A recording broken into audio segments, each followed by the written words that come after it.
In today's video, I'm gonna give you guys the best 5 close range weapons and long range weapons. And for each class that I'm about to show you, I will rank the guns based off time to kill and recoil control out of 10. So get into the first SMG, we have the MP5. So now I know it did get nerfed, but it is still one of the fastest killing SMGs in the game right now.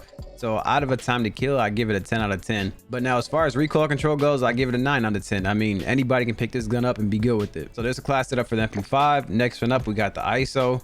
Time to kill out of this, I give it a 10 out of 10. Now recoil on this one will take a little bit of a hit because as we all know, this gun is not the easiest to use, right? So out of this one, I give this one like a 7 out of 10 for recoil. As long as you run this build that I'm showing you right here, it's not that hard to manage.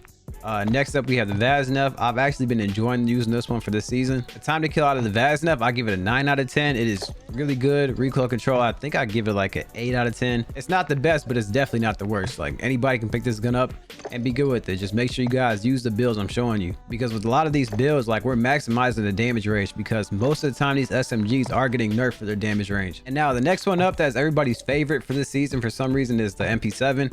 I'm not really that big of a fan of it. Time to kill wise, I give it an 8 out of 10. It starts to take a little drop after the first 3 that I showed you, but it does make up for it in recoil control. So out of recoil control, I give it a 9 out of 10. So it's definitely not a bad gun to use. So if you guys want to use something different, definitely give that one a try.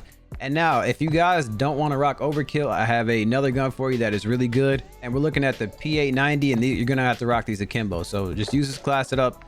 Time to kill wise, this is pretty much the same as the MP7, and the recoil control for this one, I give it a 9 out of 10 because it's akimbo. You don't really have to control the recoil. And that is the top 5 for the close range meta. Now let's get into the long range. So now jumped over to the long range meta. What we're looking at is attack V. Now for recoil control, I give this a 6 out of 10. I'm not gonna lie to you, no matter what you do to this gun, the recoil is gonna be hard to manage, but it makes up for it in the time to kill. So time to kill, I give it a 10 out of 10. Definitely one of the fastest killing guns in the game right now.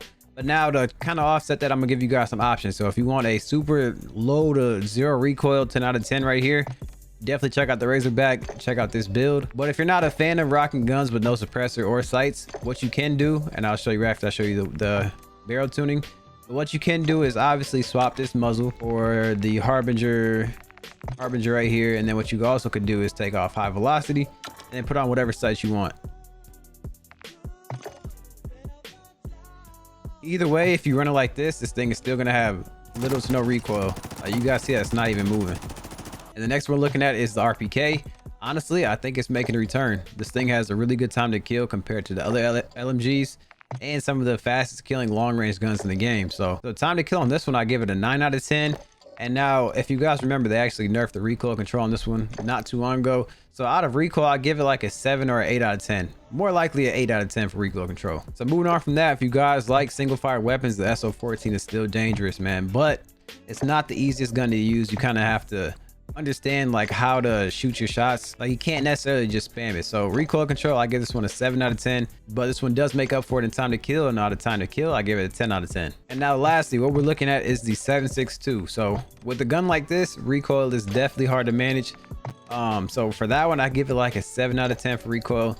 Time to kill wise, I give this one an 8 out of 10. It's still really good compared to the rest of the guns in its category, like compared to ARs and stuff like that. But just compared to the guns in this list, which are some of the fastest killing guns in the game, I give it an 8 out of 10. So you definitely can't go wrong with any of these guns I showed you. Me personally, I think I'm leaning more towards the Razorback if I was to pick. And lastly, jumping into the sniper support, the only gun I think you should use for sniper support is going to be the 74U. For time to kill, for this one, I give it like a 7 out of 10. Like it's in that in-between space to where it doesn't really compete with SMGs, but it also doesn't compete with like other ARs long range. It's just pretty much like that perfect balance. And recoil control wise, I give this gun a 9 out of 10. Super easy to use. So that is it for the meta loadouts for season 5. If you guys enjoyed this video, just make sure you guys drop me a like and subscribe if you are new so you don't miss videos like this in the future.